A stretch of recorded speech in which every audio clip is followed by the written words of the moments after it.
26 కోట్ల రూపాయల ఆయుధాలను కొనుగోలు చేసేందుకు అమెరికా నుంచి భారత్ ఈ రెండు దేశాలు కూడా ఒప్పందం చేసుకున్న పరిస్థితి. ముఖ్యంగా ఈ జావెలిన్ మిసైల్ను కొనుగోలు చేయబోతోంది అమెరికా నుంచి భారత్. ఏంటి ఈ జావెలిన్ క్షిపణి ఇంపార్టెన్స్ ఏంటి? అండ్ అమెరికా నుంచి ఆయుధాలు కొనడం సేఫేనా? అంటే అమెరికాను నమ్మొచ్చా? అంటే ఎస్ అండి, ఇప్పుడు జావెలిన్ అనే ఒక మిసైల్ ఎటువంటిదంటే ఇది చాలా శక్తివంతమైన మిసైల్. ఇది ఎంత బాగుంటుంది అంటే సైన్యాన్ని ఎంత శక్తివంతం చేస్తుంది అంటే మనకి ఆఫ్ఘనిస్తాన్ 1979లో ఆఫ్ఘాన్ యుఎస్ఎస్ఆర్ యుద్ధం జరిగిన సమయంలో అమెరికా ఇలాంటి మిసైల్, అంటే ఇది జావెలిన్ అయితే అది స్టింజర్ మిసైల్స్ అంటారు.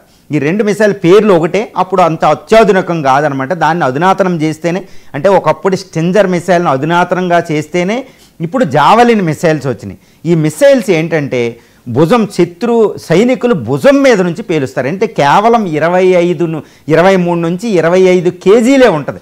అందులో 8.5 కిలోల పేలుడు పదార్థం ఉంటుందన్నమాట. ఈ జావెలిన్ మిసైల్స్ని ఏంటంటే మన సైనికులు భుజం మీద పెట్టుకుని పేలుస్తారు. దేనికి ఎగ్నెస్ట్గా అంటే శత్రువులే ట్యాంకులు. ఇప్పుడు పాకిస్తాన్, చైనా ట్యాంకులు రెండు దేశాలు కలిపితే ట్యాంకులు చాలా పటిష్టంగా ఉన్నాయి. మనకంటే త్రిబుల్, అంటే మన దగ్గర ఒక 4000 ట్యాంకులు ఉంటే వాళ్ళ దగ్గర 10,000 ట్యాంకులు ఉన్నాయన్నమాట. అంటే ట్యాంకులు, యుద్ధ ట్యాంకులు అనేవి చాలా కీలకంగా ఉంటాయన్నమాట.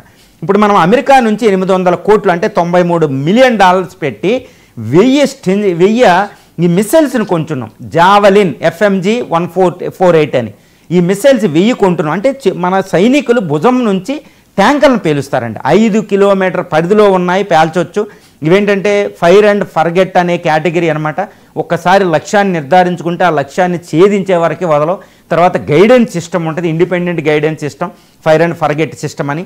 ఎట్టి పరిస్థితుల్లో శత్రు ట్యాంకులు తుత్తునీయలైపోతాయి. ఎటువంటి ట్యాంకులని, ఎంత అత్యాధునికమైన ట్యాంకులైనా మనం తుత్తునీయలు చేయొచ్చు. ఇవి ఎంత ఉపయోగం అంటే ఇండియా బ్రిగేడ్ అని, భైరవ్ ఫోర్స్ అని, ఈ త్రిశూల్ అని ఇలాంటి పెద్ద దళాలను పెట్టింది, రుద్ర బ్రిగేడ్ అని.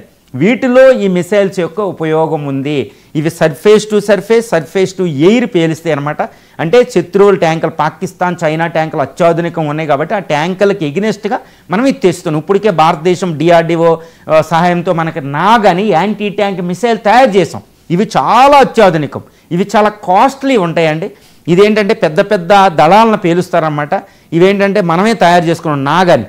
దీంతో పాటు ఇది ఉంటుంది. ఇదేంటంటే ఎక్కడికి పడితే అక్కడ సైనికులు భుజం మీద పెట్టుకుని మోసుకుపోతారన్నమాట. ఇప్పుడు అమెరికా నుంచి ఈ మిసైల్ మనకు వస్తుందంటే అది అమెరికా ఇండియాల మధ్య ఎన్ని ప్రాబ్లమ్స్ ఉన్నా ఒక వ్యూహాత్మకమైన రిలేషన్షిప్ ఉంది. రీసెంట్గానే Indian defence minister Rajnath Singh గారు హెక్సెత్తో, US డిఫెన్స్ సెక్రటరీ, ఒక ఒప్పందం కుదుర్చుకున్నారు. వచ్చే 10 సంవత్సరాలకి డిఫెన్స్కు. అందులో భాగంగా మనం ఇది దిగుమతి చేసుకుంటాం. ఈ మిసైల్స్ అన్నీ అమెరికా అందరికీ ఇవ్వదు. ఇది శత్రు భీకరం జావెలిన్ మిసైల్ అనేది ఒక అద్భుతం. అంటే ఇండియాకి ఇది చాలా శక్తివంతం చేస్తుంది. అమెరికా పాకిస్తాన్ అనే ఈ 2 ఫ్రంట్ వార్ని తట్టుకోవాలంటే ఈ మిసైల్ అవసరం అవుతుంది, జావెలిన్. ఎంజీ రావు గారు, త్వరలో